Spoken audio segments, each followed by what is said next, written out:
So, we're getting some big changes to Battlefield 6 based on feedback and data from the open beta. Just released in the last hour or so, we have an entire blog post from the dev team about learnings that they got from the 2 weekends of testing, including what's going to happen to weapons and their recoil, soldier movement, map feedback, game modes like Rush and Breakthrough, and even more. So we're going to dive straight into all this information. If you go on to enjoy, then do drop this video a like for the all-encompassing YouTube algorithm, and if you're not already, subscribe to the channel for full coverage of Battlefield 6, including new gameplay coming soon, information releases, updates, and more as we get closer to the launch. Okay then, let's start off with the maps first of all. I think it's no secret that one of the largest pieces of feedback to come out of both beta weekends was that the maps on offer didn't really give us that all-out warfare experience that Battlefield is usually known for, outside of maybe Liberation Peak, but even that map felt like it was on the smaller side, almost like a Bad Company 2 map. Now, the devs have heard that feedback very loud and very clear, and they've reiterated something that a lot of people have already been sharing, especially thanks to some of the leaks we've seen in the last couple of days about map sizes for the launch, that the launch package of maps for Battlefield 6 is going to include larger maps than the ones we saw in the open beta. The devs actually confirmed that there will be a test coming up via Battlefield Labs of Operation Firestorm and Mirak Valley, two of the largest maps coming at launch. These are going to feature the full suite of vehicles available in the game, including jets, helicopters, armored and unarmored ground vehicles, along with loads of areas for infantry gameplay, all mixed in together. And this is good to hear, because I think we do need to see some gameplay from these larger maps. But of course, that's the biggest problem, because of course, all of this is happening via Battlefield Labs, and it's probably going to be the case that most people won't be able to show that kind of gameplay. But of course, we've seen so much leak from Battlefield Labs in the past that we're probably going to see gameplay anyway. I just have this little bit of fear inside me that it's going to spoil the launch content for Battlefield 6, and players are going to miss out on that kind of real wow factor of playing these maps for the first time, having never seen them before. But I was kind of concerned about that for the open beta as well, and all the leaks we had from Labs before that, because it revealed a lot of information and detail about the game. But then the open beta ended up being the biggest one ever for Battlefield, so I guess my fears were completely unfounded, and probably will be unfounded if they decide to test anything else in Labs before launch.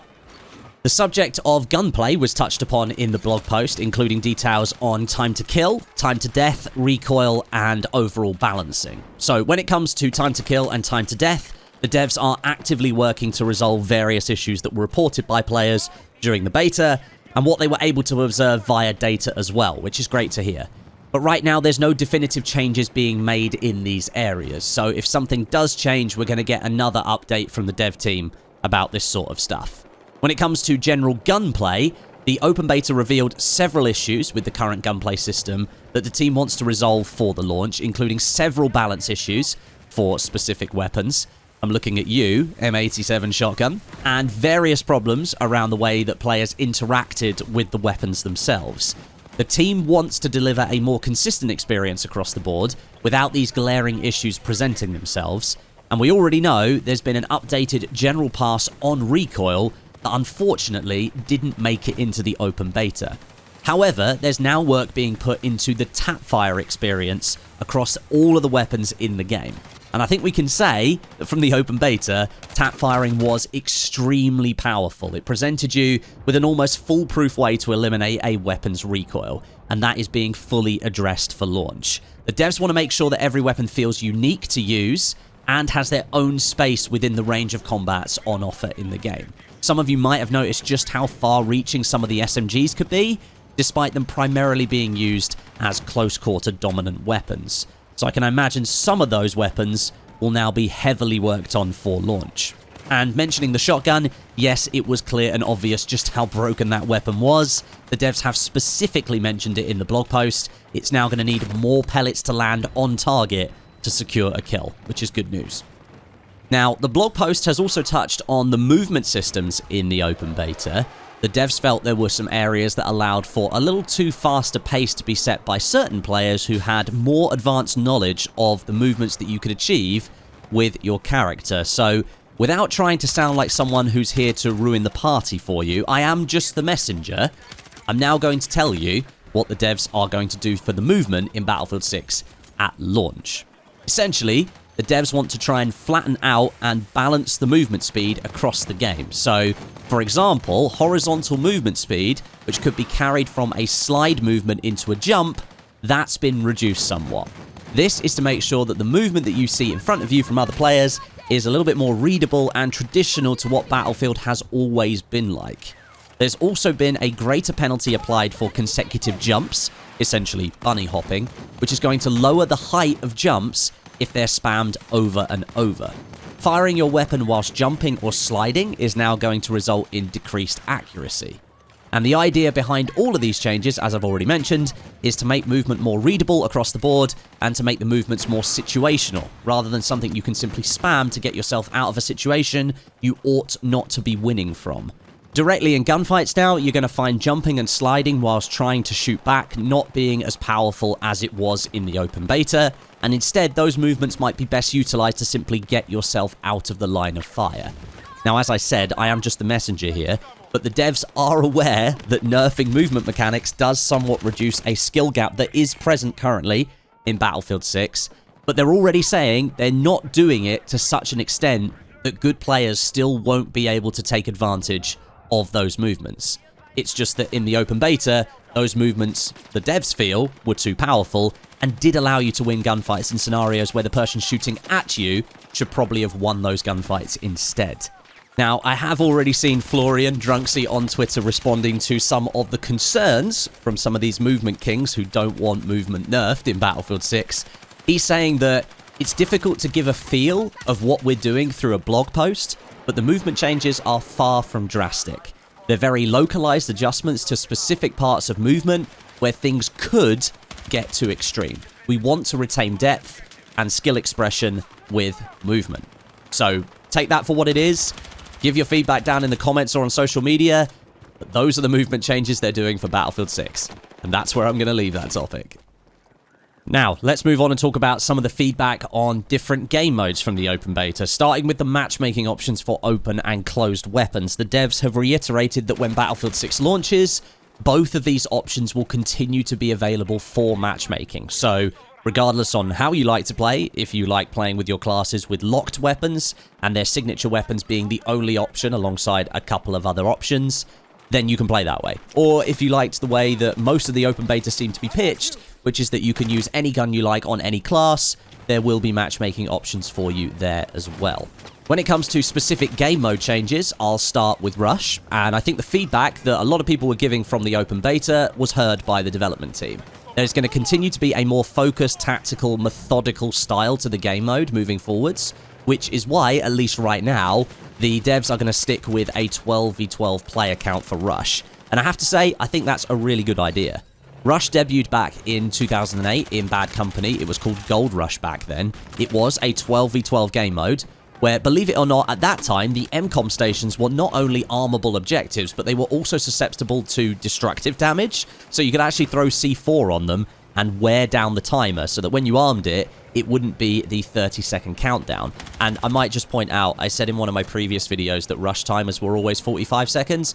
I was completely wrong. It's always been 30 seconds. I was told by a couple of different developers from DICE that it's always been a 30-second timer, and in Battlefield 6, during the open beta, it started at 45 seconds, and they did that as a test, and then it got moved back to 30 seconds.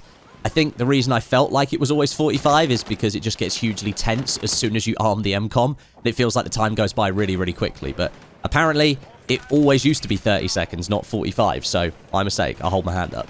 The devs have said in the blog post that they think Bad Company and Bad Company 2 to be the golden age of the Rush game mode, and that's going to continue to be their driving force for the mode moving forward. So this means no official Rush 64 in the game, no Rush game mode with 64 players, but if you want to do that, you'll be able to make it in Portal, so, you know, go nuts.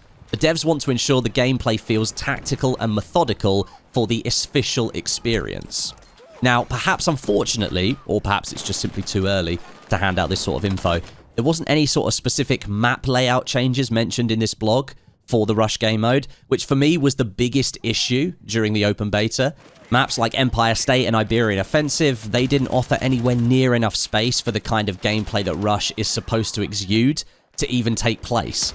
And it would have been nice to hear how the developers plan to tackle that issue, but as I say, perhaps it's just a little bit too early at this point. What I am excited to try, getting closer to launch though, is the Rush game mode on larger maps like Mirac Valley and Operation Firestorm.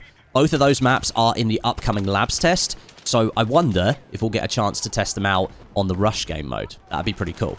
The devs also touched on the Breakthrough game mode. Some maps support 48 players, whilst others support 64, and this is something that's being decided upon on a map-by-map basis, with an eye on making sure that the game mode still has a good balance for winning as the defenders and winning as the attackers. And speaking of which, game mode data from the open beta is now being used to adjust some of the maps for the Breakthrough game mode, which is really good news, and I hope Liberation Peak Sector 1 gets the defender forward line brought way back so the attackers actually have a chance to approach the first objective. And then lastly, the developers have listed a couple of specific changes that the open beta brought up as particular issues. Firstly, the map exploits. I think we all experienced those at one point or another. Loads of rooftop pathways that became more and more popular throughout the open beta. They would lead to some seriously annoying moments. All of those known ones are being actively fixed out of the game at the moment, but obviously fixing every single tiny element of the maps to make sure that players aren't able to vault up into locations they shouldn't be in isn't possible. So there might still be some areas where those exploits exist. Maybe some of those exploits haven't even been found yet, and there's no way to fix something if you don't know it's there. But it has been stated that the sorts of locations that people were getting into on Siege of Cairo, Iberian Offensive, and even Liberation Peak, those damn mountain goat snipers, they were just the death of me. Those locations will end up being no-go zones in the final game. And the parachute animation is being reworked. Initial acceleration with opening has been reduced, so you'll get much greater control over its movement as you fly across different maps. So, plenty of changes then being worked on for Battlefield 6, and I think all of them could largely be considered positive, although some of you might have some pretty choice words to say about some of the movement changes, but honestly, the devs are always going to move to protect the casual experience since those players make up the majority of the player base. So even if I don't fully agree with the movement stuff, and obviously I haven't played it yet, so I don't know if it's a massive change or not, but like I say, the devs are always going to move to protect those casual players. If you're already a Battlefield Labs participant, it doesn't sound like it's going to be long before you'll get a chance to test some of the upcoming maps, Mirac Valley and Operation Firestorm, so keep your eyes open for that stuff soon. And if you haven't done so, now is the time to like the video and subscribe to the channel because this video's over. I'll catch you in the next one.